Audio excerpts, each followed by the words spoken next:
Dang it, I can't find it nowhere. Hey there, it's Pete with GCI Turf. I hope you're having a great day today. First things first, Ohio Highway Patrol.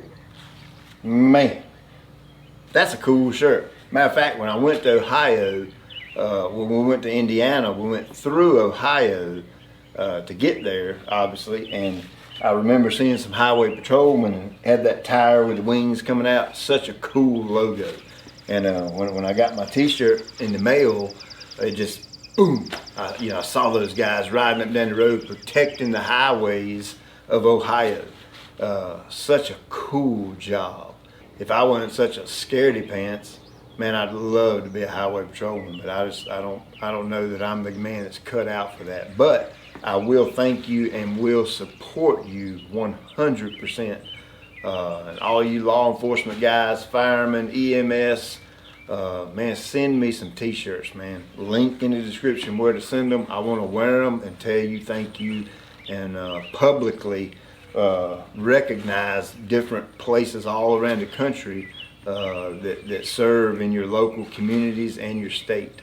So here's kind of the scenario. Let me set the stage for you, so maybe you might fit into this category and you might not, I don't know. Tall fescue, I've got my GCI Turf blend, which is an incredibly good looking turf. Not just mine, just fescue in general. Turf type tall fescue is just such a beautiful grass. You can see the flyovers right here in my house. Man, it just sticks out like a sore thumb. It is such a pretty turf. It's soft on your feet. It grows very thick and dense, and when it's taken care of correctly, it's very lush. Yes, it does have some downfalls to it, and one of them is it requires water. You have to water the stuff to make it survive. And the other thing is it's prone to fungus or disease. And the way you control that disease is with a fungicide. I got a couple right here. This is actually a new one. I'm going to tell you about this one. My favorite is the azoxystrobin. Love it. It's probably one of the, if not the best fungicide on the market, or the best active ingredient. The azoxystrobin is really good, really known for controlling brown patch and things like that. So here's the situation, the scenario. Mid-May, mid-June, mid-July, pick a month, it doesn't matter. You've got nice mild weather, or milder than normal weather. It's been raining, maybe getting lots of rain. And the yard is just looking some kind of good. And all of a sudden, you come up to this day where it may be 90, 92 degrees, 85 degrees, 98 degrees, and air temperature. Nighttime temperature 65 or above, 70 degrees or above. And you wake up and you go outside the next morning or the next day, and you've got these brown patches in your yard, brown circles. Rhizoctonia saloni is what the technical name is. We just call it brown patch around here. Fescue's got a problem. Okay, it gets brown patch in it in a hot, humid climate. So we control that with a fungicide application. Now, to take that a step further, I go as far as preventing it. And in my lawn care guides, it's the full tilt fertilizer program.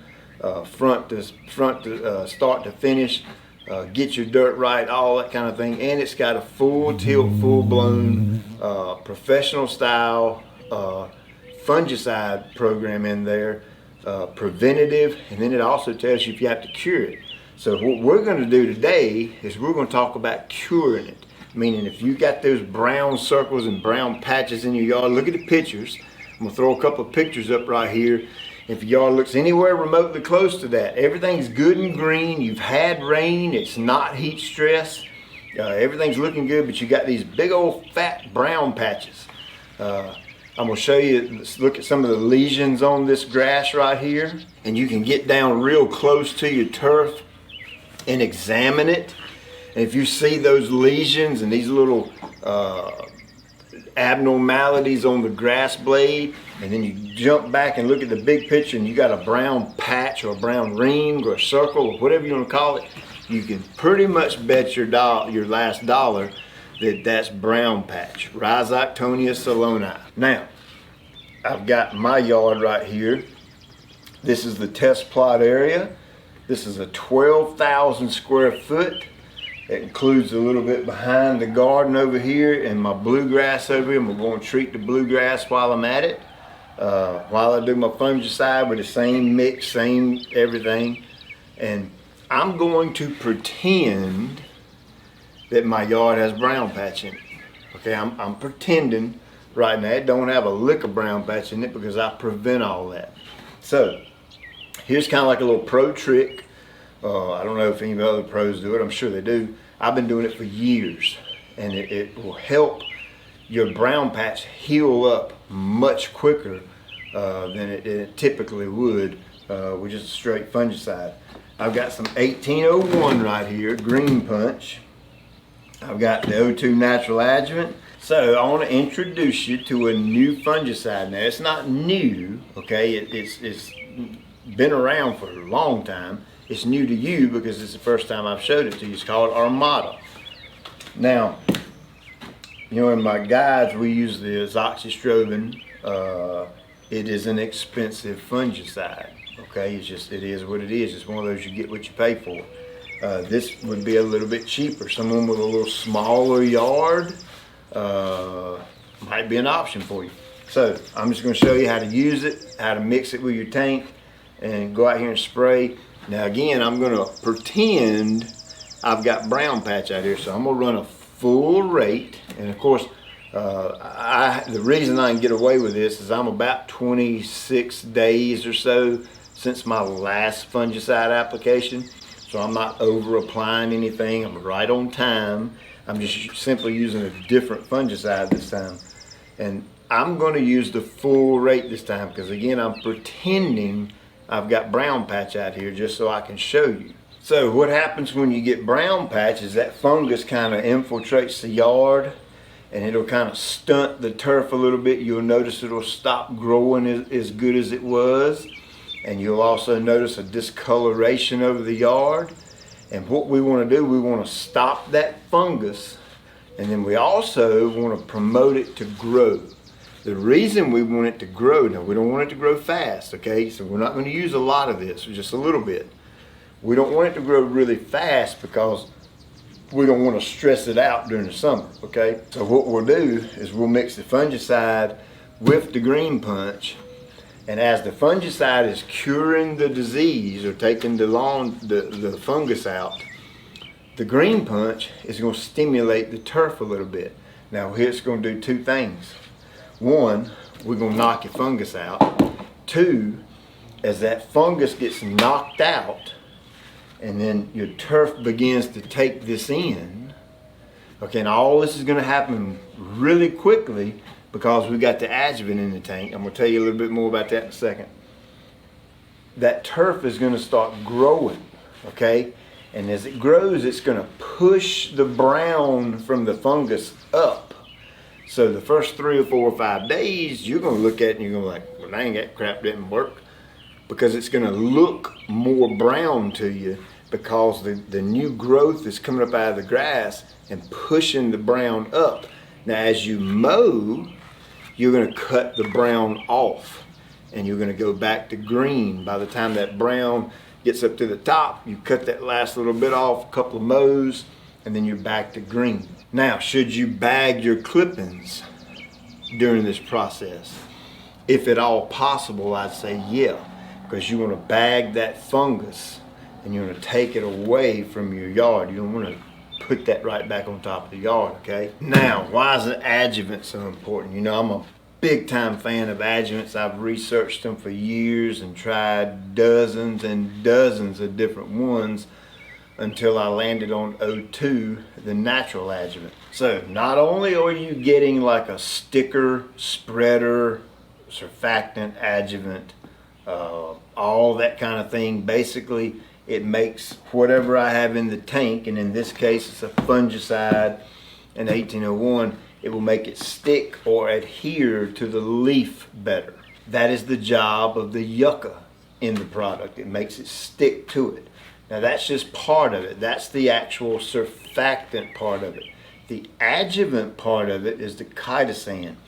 Chitosan has a very unique ability of stimulating plants, and in this case stimulating my turf. And what I mean by that is the stomata on the leaf. These are little teeny tiny microscopic holes that kind of open and close for different reasons. It kind of helps those to open up and absorb the fungicide or the fertilizer or in case of a weed, a herbicide.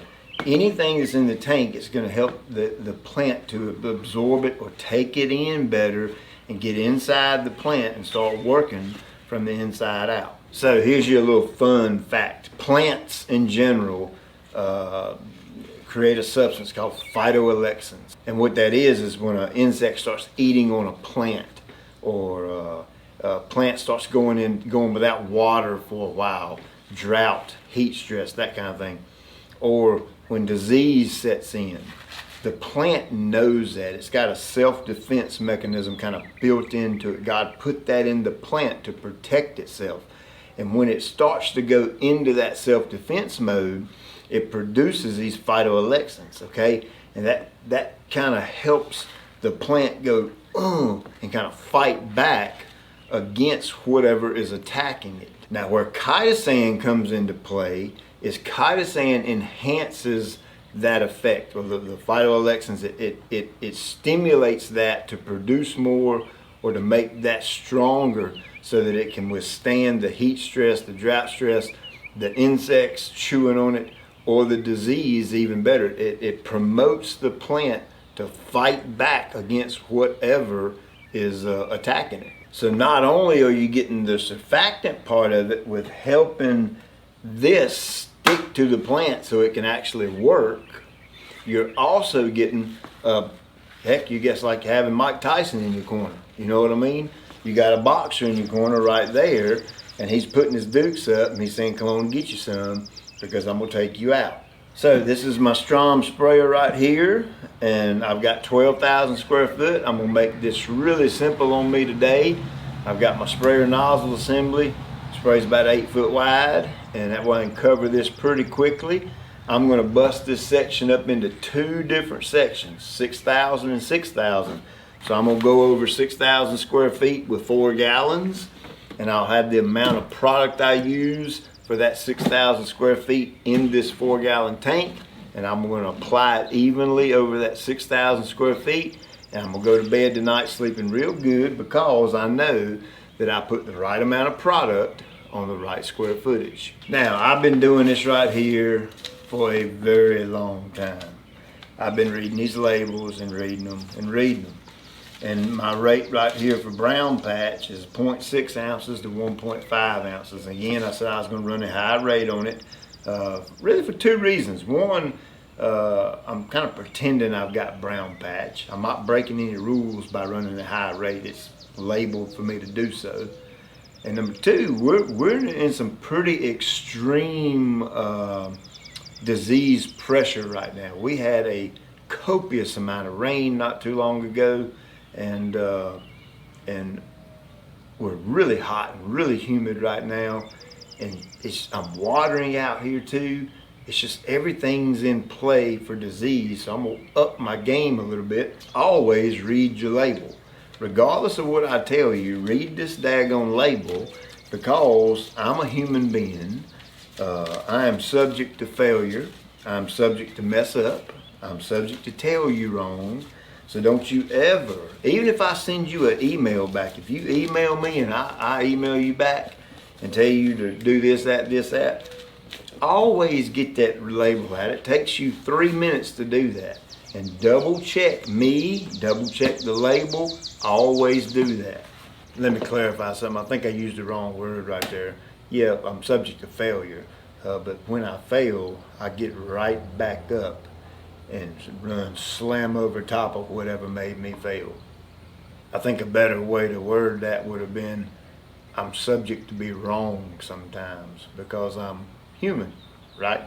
So I got 6,000 square foot of turf I'm treating. I'm running 1.5 ounces per 1,000, so that's 9 ounces total. All right, it looks like 9 ounces to me, and they come with a nice little handy measuring cup right here too. I really wish I had my mixing bit. I usually use my daggone drill and a little mixing bit, but I can't find it nowhere. I'm going to Lowe's tomorrow and get one. Just a little general rule of thumb. When you're mixing, it's a good rule of thumb. Always put your granular in first with your water. Agitate it, then put your other liquids in. Of course, I ain't got my mixing bit, so we'll do it the old-fashioned way. I've got about 2 gallons of water in here, so that I'm able to really shake it up good. So next is the green punch, and again I'm going to put this on there, kind of stimulate a little growth, get a little color out of it. On the label, apply at a rate of 12 to 18 ounces. Now I'm going to cut that down a little bit. I'm only going to run 10 ounces per 1,000 because again I'm not trying to push a whole lot of growth. I don't want to stress nothing out. I just want to help the turf grow out of the disease that it might have, or the fungus that's got in it. I want that brown to push up so I can cut it off. Whenever your Green County stuff sits for a while, make sure you shake it up in the jug with the lid on it. Man, it's so much goodness in the bottom of that jug, it ain't even funny. So 6,000 square feet, 10 ounces per 1,000, that's 60 ounces.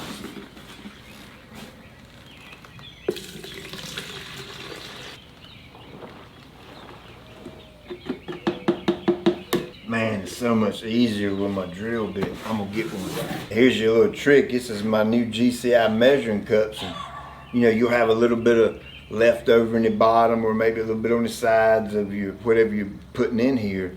And I don't fill my tank all the way up.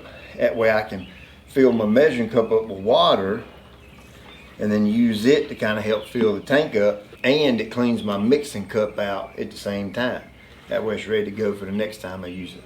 Now my last step is I need to check my pH before I put my adjuvant in. My tank is nearly full, meaning I'm not going to add any more water to the tank. I've left enough room in it for the adjuvant to fit in. I don't want to go adding more water or more products after I put the adjuvant in. That's always dead last. So I'm checking my pH. I'm at about a 5.7, 5.80.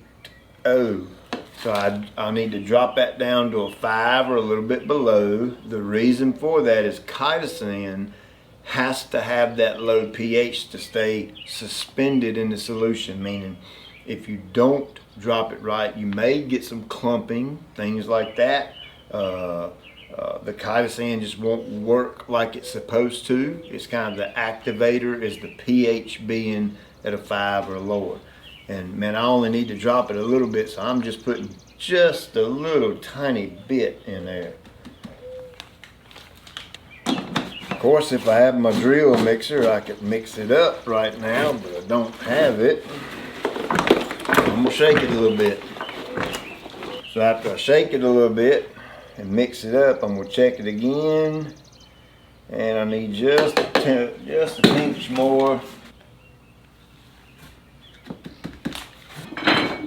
This right here will work.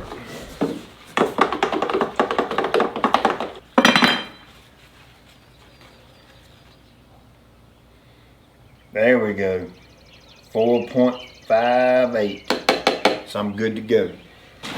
Same thing with your adjuvant. If it's been sitting around, always shake it up in the jug a little bit, stir it up, agitate it. I run 1/2 ounce per 1,000. Got through 6,000 square feet, so it's 3 ounces, right? Now I'm going to give this a little bit of a stir while I'm putting it in.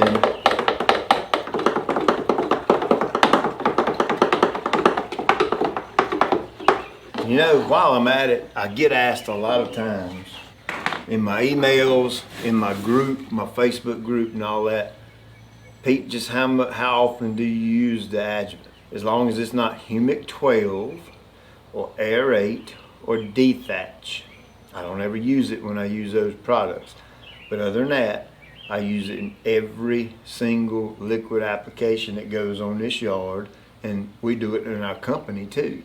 And on a business standpoint, it saved us thousands and thousands of dollars over the years. I would tell you some numbers, but they're private numbers, so I'm not going to share that with you. But we've saved an incredible amount of money because we get to cut our fungicides, cut our herbicides, and in a lot of cases even cut our, when we do liquid fertilizers, cut our liquid fertilizer rates. So just saves tons of money. Not to mention, it makes your turf, or helps your turf to fight off disease, helps the turf to withstand heat stress better. It doesn't take the place of water. I want to make that real clear. When God created water, He made something very unique and very special. And no product is going to take the place of water, especially the water that falls out of the sky. So it helps your plant deal with heat stress better. So that's that. So I'm gonna give it a good stir right here. A lot of you guys have got this strong, and I'm getting some great feedback from it. And when you get you one, in the email, there's a download video that teaches you how to calibrate it. And then there's also a super detailed PDF guide that I made up with pictures and graphs and all this kind of thing that really goes into even more detail than the video does, and just teaches you pretty much all about calibration and how to use these things with my nozzle assembly. So I'm gonna get out here and spray this 6,000 square feet and then come back in here and mix and spray the other 6. I love late afternoon spraying. Old farmer buddy of mine told me one time that the plant's real receptive in the late afternoon. So I try with my yard to spray late evening whenever I can. Now I know you're wanting to see me go out here and spray, but I can't show you my yard right now because I've been working pretty hard on it for my July 4th striping video. So make sure you like, subscribe, and share. I think you're gonna like this striping video. There's not a flag in the yard, but I think it's a pretty cool and unique design. You may have seen it one time before, but this is a little bit different than the last time. So check you later. Oh, you want to do this. Last time I used my sprayer, I put some water in it, flushed the water out. Well, watch this right here. You take your nozzle assembly off, and I've got water in my line right here back to the pump. So I'm just going to cut my pump on and put that little bit of water. No, that little bit of water ain't going to make no difference. But see how it changes color? And that way, that's called bleeding your line. So now I've got product all the way to the end. So when I put my nozzle assembly on here and go out here and start spraying, I don't have to wait for that little bit of water to come out. So hope that helps. Check you later.